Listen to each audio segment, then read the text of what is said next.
Are you ready to revolutionize your relationship with money?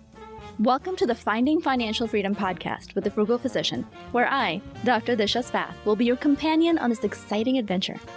Get ready to conquer debt, build wealth, and embrace a mindful spending lifestyle that will empower you to live life on your own terms. Hey guys, welcome back to Finding Financial Freedom with the Frugal Physician. I'm your host, Dr. Disha Spath. And today we're diving into a question I see pop up at least once a month in physician finance groups. Can I afford this house that I love? This question is super important, especially for physicians who are juggling significant student loan debt, a high income, and the temptation to stretch for that dream home. But overspending on housing is one of the biggest pitfalls when it comes to achieving financial freedom. In fact, in our Frugal Physician community, we talk a lot about the big three expenses. That's housing, transportation, and food, and how crucial it is not to overspend on these three categories. So why do housing costs matter? Well, housing is a huge fixed expense. Once you buy a home, you're often locked into it for the long haul. And let's be real, moving is both emotionally and physically exhausting. As physicians who have access to those tempting no down payment, no PMI physician loans and jumbo loans, which can make it very easy to borrow way more money than we should, we have to be really careful.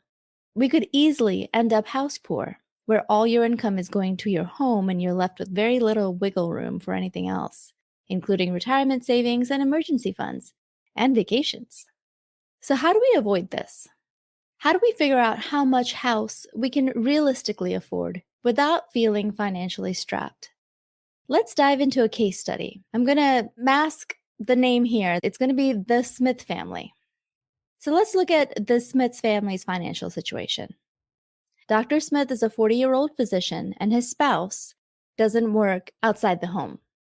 Together, they earn $300,000 annually, and they live in New York with their two children. Like many of us, Dr. Smith has a large amount of student loan debt, $350,000 to be exact, and they're paying that off on a standard 10-year repayment plan. They found their dream home. It's beautiful in a great school district, and it costs $800,000. They've saved up enough for a 20% down payment, that's $160,000, and the current interest rate is 7% on a 30-year fixed mortgage. The property taxes are $10,000 a year, and home insurance will cost them $2,800 annually. Sounds like the American dream, right? But before they jump in, they want to know if they can actually afford this house without compromising their future.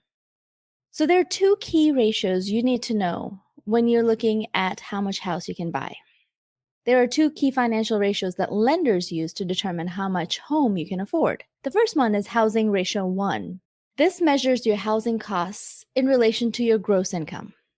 The second one is HR2, or debt to income ratio. This takes into account not only your housing costs, but also all your other monthly debts, like student loans and car payments. Let's break these down for the Smith family's numbers.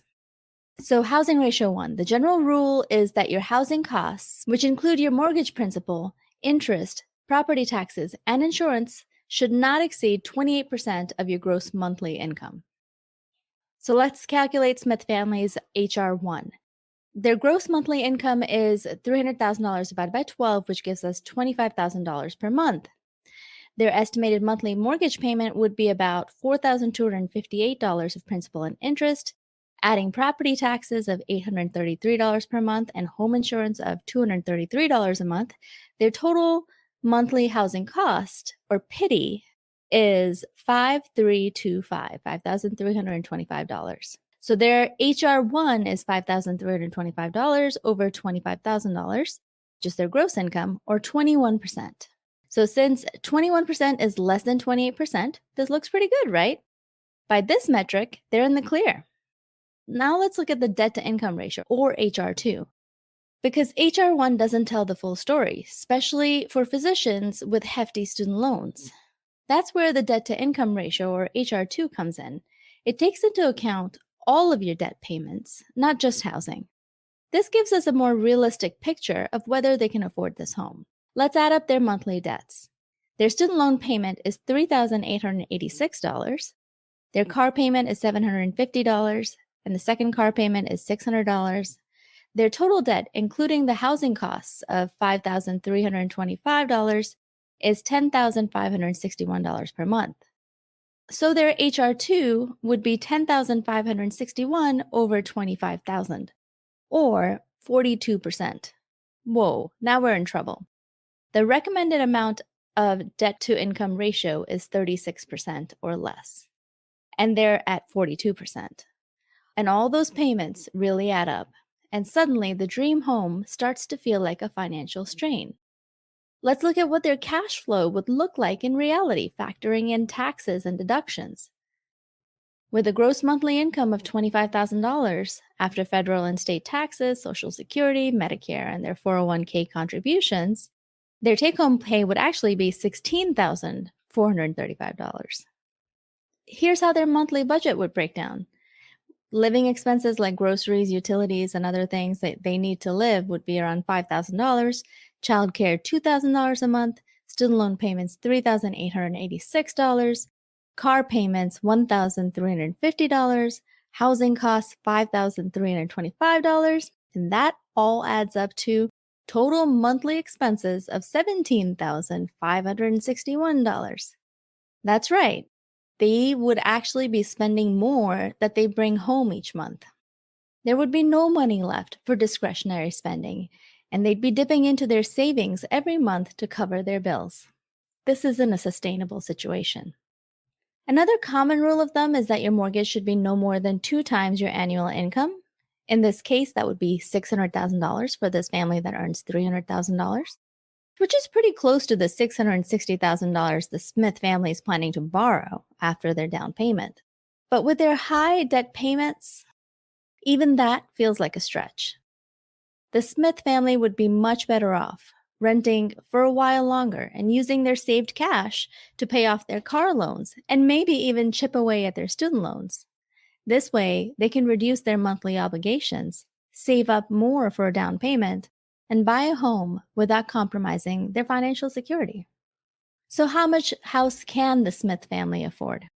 I'm going to point you to a nifty calculator from NerdWallet called How Much House Can I Afford? Right now, they're saving only in a 401k, maxing out the 401k at $2,300. With an income of $300,000, that savings rate is 7.5%, which would not be recommended. But if they wanted to still buy a home, according to this calculator, they could buy a home up to the purchase price of $537,000 with their current down payment. But in reality, the Smith family should buy a house even less than that so that they can boost their savings rate at least up to 10%, hopefully even more up to 25%, which is recommended for physicians. Reference our last episode with Sarah Catherine Gutierrez for that discussion. Really, if they rent for a little while longer, they can boost up their savings rate and knock down some of their debt. And then buying a home won't feel like such a burden. Buying a home that stretches their budget could put them on a path to financial strain where they aren't saving enough for retirement and they're living paycheck to paycheck. If you're in a similar situation, take a hard look at your HR1 and HR2 ratios and consider the impact of your other debts on your financial freedom. Often, lenders will not take into account your student loan payment when they say you qualify for a loan, and that really impacts your HR2, obviously. So I would run the numbers myself and make sure that all your debt payments are less than 36% of your gross pay monthly. Buying a house should be a step towards financial stability, not a burden that drags you down. Thank you for joining me today on Finding Financial Freedom with the Frugal Physician. I'm Dr. Disha Spath, reminding you to spend wisely, save aggressively, and live intentionally. For more detailed information and useful links, if you're thinking about buying a home, go to www.thefrugalphysician.com, and there will be a blog post with a similar title to this, which has some links at the bottom with some calculators you can use to really map out your financial situation. Until next time, stay frugal and stay financially free. The content shared on this podcast should not be taken as individualized financial advice. We are here to share our knowledge and experiences, but it is crucial to consult with professionals such as accountants, financial advisors, or attorneys who can provide personalized guidance based on your specific needs.